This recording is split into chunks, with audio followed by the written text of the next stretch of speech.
second debut, you might say. We've got a cavalcade of stars second to none for you tonight.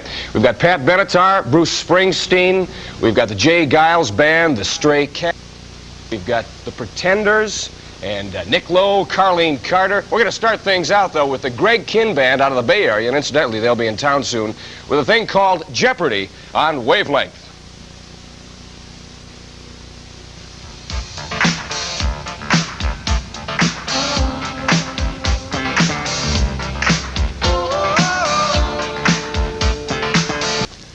All right, it's time for our vid quiz question on Wavelength. First of all, we have to give you the answer to last week's vid quiz question because we forgot to do it at the end of last week's show. Linda Ronstadt did a tune called Tell Him. We wanted the name of the group that originally did that song in about 1962.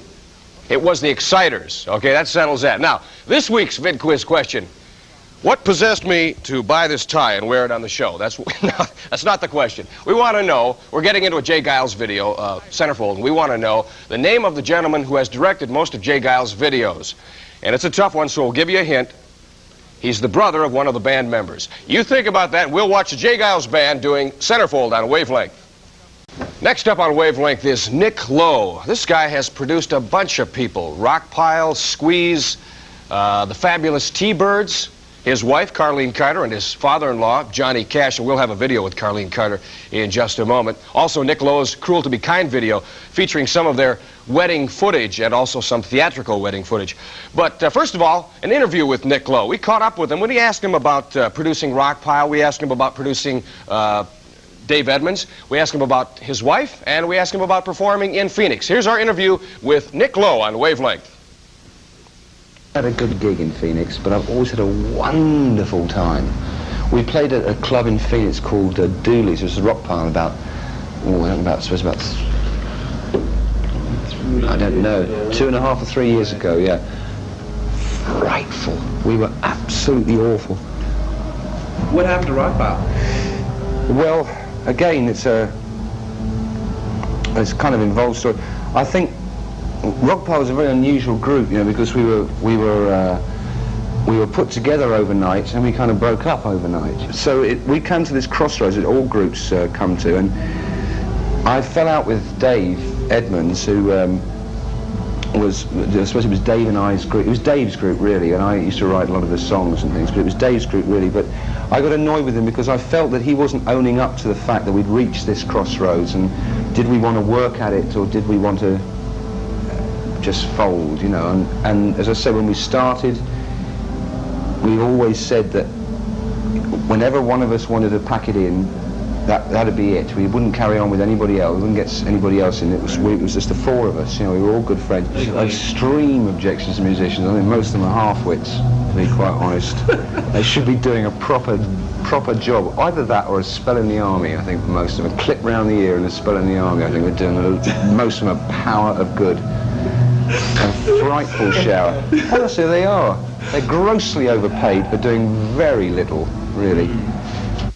Thinks that it's weird, you know, if you're both in the same business, especially in the music business, you know, if you're married to somebody who's in the same business. It doesn't really affect Carlene and I too much. In fact, we lead pretty separate lives, in fact, and we don't interfere with each other too much, and it seems to work out just fine. I mean, it does cause a few problems, you know, sometimes, but especially if you've, you know, had a bit of an argument in the studio, you have to obviously take it home with you, you know, at night. But we, you know, we get on pretty well. Well, that's good. That's quite a family you're married into. Yeah, yes, it's very unusual, I think. The family, I mean. Yeah. Do you have a lot foreign blood family get-togethers and well, not really. I mean, I see, you know, fairly often, and I mean, he's a very awe-inspiring guy. You know, I mean, he's very kind to me. I mean, extremely kind, but he's very awe-inspiring. I get a bit sort of tongue-tied, you know, when I'm around him. Although I've recorded with him, and there's talk of us doing an album together as well, which I think would be quite good fun. That sounds pretty exciting. Yeah, I think it'd be good fun. You kind of sort of have a split personality, you know. Your records all seem to lean towards the new wave, the rockabilly, yet you know, you drink Long Star beer, belong to the Confederate Air Force, and read Yes. No. Do you have a lot Foreign blood. of family get-togethers and play Well, music? not really. I mean, I see Johnny Cash quite, fairly often, and but mainly we write to each other. He writes me this extraordinary letters. I mean, he's a very awe-inspiring guy. I mean, he's very kind to me. I mean, extremely kind. But he's very awe-inspiring. I get a bit sort of tongue-tied, when I'm around him. Although I've recorded with him, and there's talk of us doing an album together as well, which I think would be quite sounds good pretty fun. exciting. Yeah, I think it'd be good fun. You kind of sort of have a split personality. Your records all seem to lean towards the new wave, the rockabilly. Yet, you drink Long Star beer, belong to the Confederate Air Force, and read letters from Johnny Cash. I mean, yes. No. Well, I'm sorry, but that's what I like. I do like Lone Star beer, country and western music, Johnny Cash, and the Confederate Air Force. But I'm still quite a nice chap. I mean, it doesn't mean that I eat baby legs or anything like that, Nick Lowe sharing some of his personal life with us. Well, Wavelength will be right back with more of the best in TV rock and roll right after this. That was Cliff Richard and Daddy's Home, a song also done by Jermaine Jackson. When you watch Cliff Richard, the guy's like Dick Clark. He never seems to age. Have you noticed that? That was a musical tribute to the Family Unit and to those sentimental ballads from the 50s. Rat-a-tat.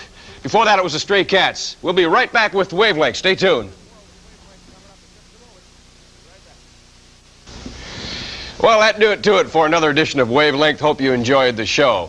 Before we tell you what's coming up next week, we'd like to give you the answer to the vid quiz. We were looking for the name of the gentleman who has directed most of the videos for the J. Giles Band. And the hint was, he's the brother of one of the members of the band. His name is Paul Justman. That's what we were looking for, Paul Justman. And his brother, of course, is Seth Justman, the keyboard player for J. Giles Band. Now, we regret that we didn't have time to get in Giovanni Vigliotto's video of Around the World in 80 Wives. Maybe we'll get to that next week. And also coming up next week, we've got, let's see here, Billy Joel, Van Halen. We got the Beatles? Yep. Okay, what are they going to be doing? Love Me Do. Love Me Do by the Beatles. All right. And let's see, Flock of Seagulls, Rod Stewart, and much more. So be sure and tune in. Have I got time for? We got time for me to put in a plug for myself or something I'm doing? Okay. Coming up in just a couple of days, Sunday night, I'll be at Boots for their anniversary celebration. So stop down at Boots Colonnade Mall on Camelback, and we'll look for you there. So that's it for our show. And let's put me up in the corner here, gang. There we are. See you next week. In the meantime, you take care. Have a great week. Aloha. Book 'em Dano, Video 1.